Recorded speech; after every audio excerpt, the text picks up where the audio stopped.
He's a big man, and you can see that on the screen, and I mean that in a complimentary way. A huge tight end, All-American tight end, and you look like you could still play. Jace, thanks for your time with Craig and Paul. David Smoke on 365 Sports. What do you see now with all that Tech has got going for them when it comes to momentum, facilities, NIL, transfer portal, and everything else?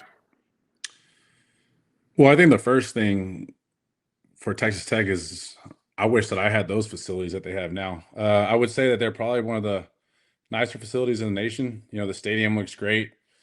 The indoor track and the locker rooms look amazing. It's definitely bringing a lot of energy and vibes for the up and coming players, you know, that we can get for the up and coming years. Jace, when you look at this is a big moment for Tech, which they've done. They're playing a team, Utah, equally big moment for them as they were not good in their new conference in the first year. Tech is looking to finally win this thing. What is the vibe in a locker room like before a game with so many eyes on it that this one will have on Saturday? For sure. You know, I've played in some big games. You know, we played in Norman a few times when OU was ranked pretty high. We played, West Virginia when they had Geno Smith and pretty good receiving core. I've been there, played there. I think for me, we just took it just as another game. I know that's somewhat cliche to say, but there's definitely going to be a lot of eyes, especially on this game. I think the last few years we've struggled on these early season bigger games. I think when Joey McGuire had just got there, they had played NC State on the road. And then maybe the year after they played Wyoming and Oregon too. So, those were all pretty big games. Unfortunately, they didn't come out on top of those. So maybe they can this time. I think the team's defense looks a lot better. But I think that they have a lot of energy right now, but obviously there's some things that need to be addressed possibly because, we still haven't really played, I think, a team that can really even compete with the Texas Tech team that they have currently. So it'd be interesting to see how this game goes. One thing that I don't think is going to edge well for them is how early the game is. I think putting that game at 10 o'clock was pretty sinful to the college football world starting time in Utah. But I know when we played at 11 o'clock in the old days against Kansas and some other teams that maybe weren't that great, it was really hard getting up for those games. But, I guess we'll see how this one goes. Jace, when did you first cross paths with Joey McGuire? And how would you as a former player describe just the way that he's embraced alumni and really tried to make you guys a part of the program? What's that process been like? Yeah, I met Joey just as he got hired. He had contacted me over the phone. He's always been really good with the lettermen, trying to get them involved in the program, and he obviously has brought a lot of energy. And I think he does a great job of being that spokesman that Texas Tech needs. He's definitely put his confidence out there, and I think that's always great to have that skill set and those attributes as a head coach because. The communication is big. When you can get your guys in the locker room going, and especially the fans too, it really matters. But obviously, you have to deliver. I think the last few years, they've had some good games. They've had some not so good games. They've struggled at times, and I think they're trying to turn that corner. So they've done a good job. The last 3 years bringing it up to this point. So it's really just going to be up to these guys to execute at this point. Yeah, and they have the momentum, and I know that Cody Campbell's been very vocal. We see him with a lot of things trying to help college football. He and many others are very much involved in Texas Tech as a donor and more. How much does that add to it, Jace? Like you said, you'd love to have been there when they had the facilities they have now, but it seemed like they're as all in as they've ever been before. For sure. College football's changed. I think everybody's realized that. It's a bidding war for these guys, and I think the biggest thing is just being able to get the guys in, get them collectively on board, buy into the culture, and I think some can say even culture is dead in college football. It's really just going to be a 1-year contract with these guys, and we're going to have to go all in every single year, and it's going to be a repeated a repeated occurrence for these guys to being able to produce the amount of money to bring these guys in, and it's going to be up to the guys to produce. So, I think they've done a really good job. Obviously, they've shown that. I think now it's just, hey, how are we going to play in Big 12 play? How does that make players have to grow up faster? You were in the NFL, and it's transactional always there. It's your job. But when you get to take that job, you've already been through college. You've already been through some of these learning experiences. Now it's transactional. You're a lot younger. Do you think kids are going to have to grow up a little faster when it comes to that? Oh, absolutely. I think that the times have changed. When I was in college from 2011 to 2013, we were very amped up about receiving $1,500 to be able to pay our rent and buy some groceries, So when these guys are making, I don't know, $200,000, $300,000, $400,000 a year, it's definitely a growing up mental. You had to become an adult really quick, and you have to understand what's the priority. When I played at Texas Tech, my only priority was to win. And I wanted to win for Texas Tech University. I wanted to win for my teammates, for the coaches, for the fans, because I grew up a Texas Tech fan. My dad was born in Lamesa, Texas.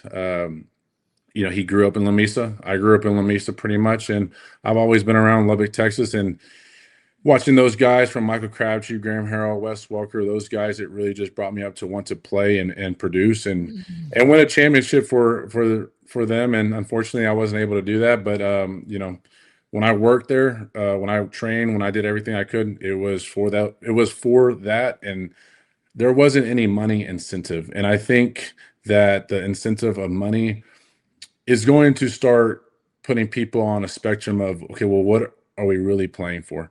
Are you playing to get a bigger check next year? Are you playing to see how the transfer options are going to be after you play your regular season? Or are we really playing for a championship?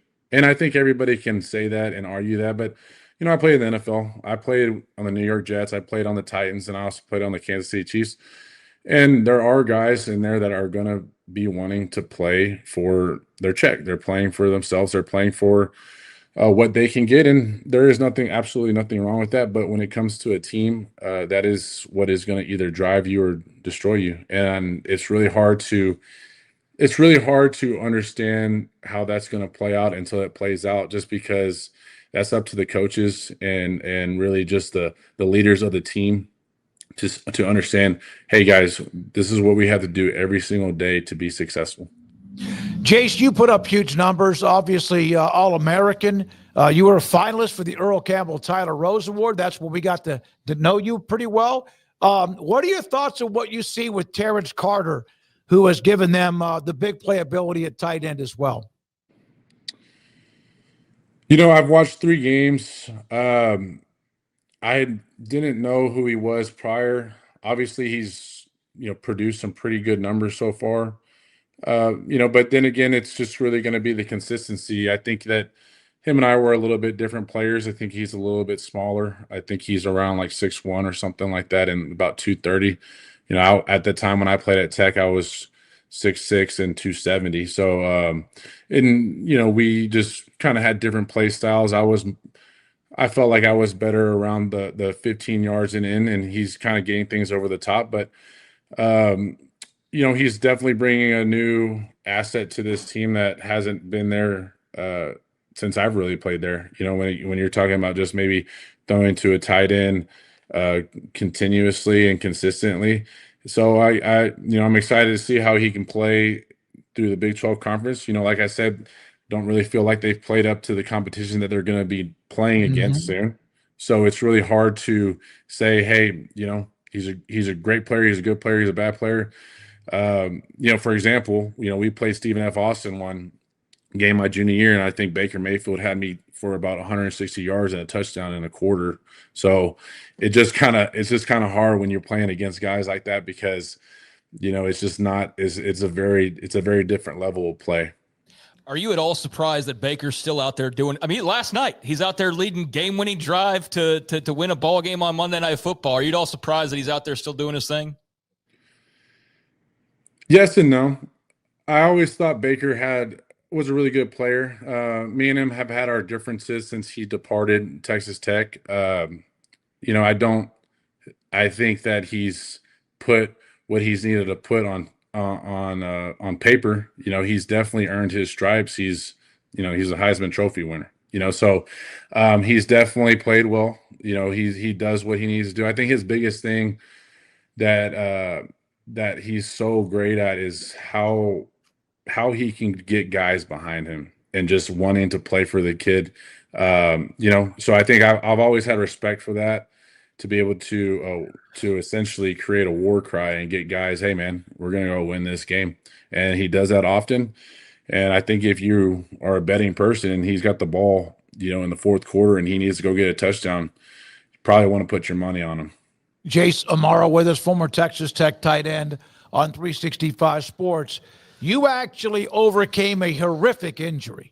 You got hit in the abdomen. You had a spleen injury, internal bleeding, and all rib cracked, I think, as well. I can't imagine a more painful injury than just any kind of a cracked rib. What was that like for you, and did you ever think you would play again? Well, you know, actually, I kept playing, and that was probably the worst thing I could have done. And, you know, I got hurt right before halftime. So, you know, you have the 20 to 30-minute halftime, and you get back out there, and I actually didn't get checked until until about midway through the fourth quarter. Plus, we were playing West Virginia, and at the time, I was a sophomore. I believe we were 4-1. And, you know, West Virginia was a top 4 team in the nation, and I was having the best game I have had at that point as a Texas Tech Red Raider, and I wanted to experience that. You know, I think we were up big at halftime, 28 points or something like that, and I think, you know, I can't remember my exact stat line, but, you know, somewhere around 150 yards or somewhere around that area. And it's just something that, hey, you know, something I don't want to miss out on, and just kept playing through it and kept bleeding kept bleeding internally. And when I got to the hospital, they said that if I would have kept playing, I probably would have died. And which is a kind of a crazy aspect to really think about. But, you know, it's just the way I always played. It's how my father and my mother raised me to just keep going, you know, and I just have had that drive since then. And really, I just, like I said, you know, earlier, I just wanted to win, make sure we won. And I wanted to put my greatest effort that I could have played out there. And I guess bleeding internally might have been it, but it definitely was a pretty tough injury. I remember, as you know, because we had some pretty big games coming up. I think we were playing at TCU the next week, and then Kansas State was coming up. And hey, when I first saw the doctors, they told me, okay, you'll be out like 1 week, and then the next guy tells me 4 weeks, and the next guy's like, no, you're out for the rest of the year. And there was a lot of explicit words said to the doctors after that, you know, because you're trying to get back in the game, you know, you're trying to get back and playing. You know, so ended up out for the rest of the year. And, you know, I guess things happen for a reason. You know, Tuberville leaves, and then Kingsbury comes in, and, you know, and I was able to do what I did the following year. Yeah, huge year. I mean, 1,300 plus yards. Still never to this day understood the John Mackey Award. And I'm not trying to bring up another negative, but we're not on the watch list, did not get really added to much of that, did not get invited as a finalist. Does that still bother you to this day?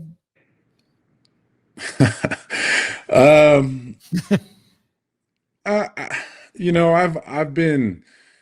I've had rejection, you know, from women, from people, from men with trophies. You know, I think it's just one of those things. I think I was like the pioneer for receiving tight ends. Mm-hmm. After that, when it came to college awards, I think it was more of a, hey, a traditional tight end needed to receive this award. And I think that I believe they gave it to, I can't even remember who they gave it to. I guess that's what it means to me. But oh, you know, is Austin Safarian Jenkins was who it was. Okay. And I think, you know, he had maybe 300 or 400 yards, but it's just kind of, hey, that's what they voted on. That's what they want to do. And sometimes, hey, whoever's in charge is in charge of the voting, and that's what counts. And so I think that, I won other awards. I won other tight end awards. ESPN had named me the Big 12 Player of the Year, and there was other things to it too. But like I said, I just gave it everything I had at that time. I broke every record that there was as a receiving tight end. So it was. I accomplished other things with it. I'll just tell you, Jace, the only reason I remember Austin Safarian Jenkins is because his name was so long. But I do think you were also, like you said, you're at the beginning of it. People, they were like old school voters, like this is what a tight end's supposed to do. And they looked at these offenses and they kind of cast you as just like, you're just a husky wide receiver, which is not at all. Like in Kingsbury offense, Bryles ran that stuff. Like the tight end is asked to do so much in that offense, I think, that people don't even realize, because it's just all about go, go, go, right? For sure. Yeah, I think that, like I said, at the time, Texas Tech was, just we're throwing the ball 80 plus times a game, having to play 80 snaps a game. I mean, but there was plenty of blocking, the screens on the perimeter, blocking, inside run and on the inside, when we get into short line, third and goal, stuff like that. Hey, they would put me down. I probably played 15 or 20 snaps with my hand down, and I caught a lot of passes in that 3-point stance too. So it wasn't just playing outside receiver or anything like that. But plus, I wasn't an undersized guy either. I was weighing 270 pounds. I was probably actually weighing more than most other traditional tight ends at the time. So, I just, like I said, it's just, I think the following years there ended up being some guys that did win it. I think Mark Andrews had won it, at like 2015 or 2016, and that was just a few years after me. And he produced a little bit less numbers than I did, but they were pretty similar. And so I think they just started to get the edge on it and just started saying, "Hey, man, it's just really who's the best tight end." And I think it wasn't more so about traditionalism at that point. From MacArthur High School in San Antonio, aren't they the Brahmas? Yes, sir. Yeah, the Brahmas. And then also, of course, Texas Tech, played in the NFL. And now, so what are you doing now, and how much does your football career affect how you do what you do as a professional? Well, unfortunately, I didn't have the NFL career that I plan on having. I had a bunch of injuries my second year.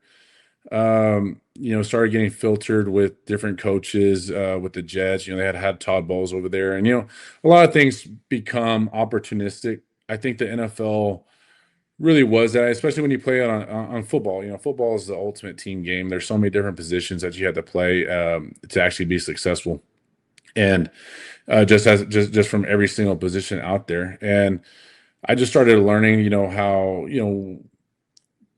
I mean, let's think about Baker Mayfield. He played at the Browns. He had a decent. He was having a decent run it with the Browns. They end up cutting him or trading him. I can't really recall, but he goes to the Panthers, struggles with the Panthers. He kind of becomes a journeyman.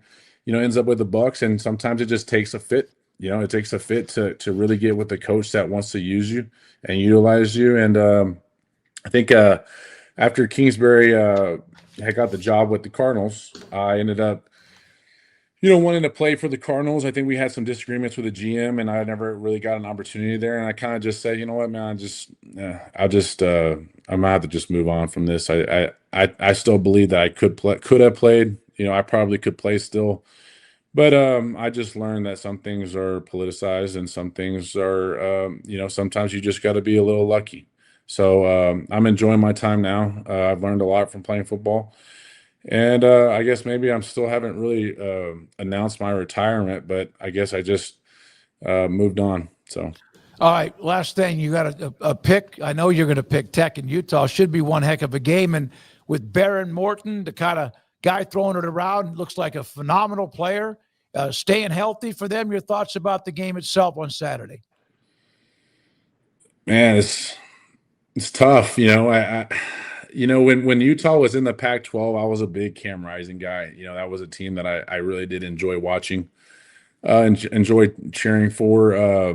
Just watching football across the board. They just had such a culture of playing such good defense. Even last year, I think they lost so many games by one score, and they had an abysmal of an offense. It's going to be a tough game. I think going up there, it's just, as your first road game. And I think the biggest thing that I have a disagreement that I wish that they would have done a little bit better job of is actually playing someone suitable to prepare yourself for this game. I think playing three schools that are not on your level is going to hurt you. I just believe it. I think they're going to struggle a little bit on early, and that could hurt. That could come back to haunt you. I could be wrong. I think also one thing is that you're gonna have to prove it too. We've struggled on the road the last few years, and this is going to be the biggest road game of probably the year. I think they're playing the best team in the Big 12. This is a 1-2 thing. Texas Tech and Utah are probably, and maybe a few others are probably the two teams that are looking the best right now. And I think Utah's played some formidable, opponents on the road, especially. And I think Tech has to go up there and really see what they can do. Again, I wish that they would have played a little bit of better schedule early on, but it's going to be a coin flip. I think that it's going to be tough. It's probably going to come down to the last drive, and it's just going to see who's got the captain, right? Like, is Morton going to be that guy, or is it going to be Utah's quarterback? So I guess we're just going to have to find out on that one.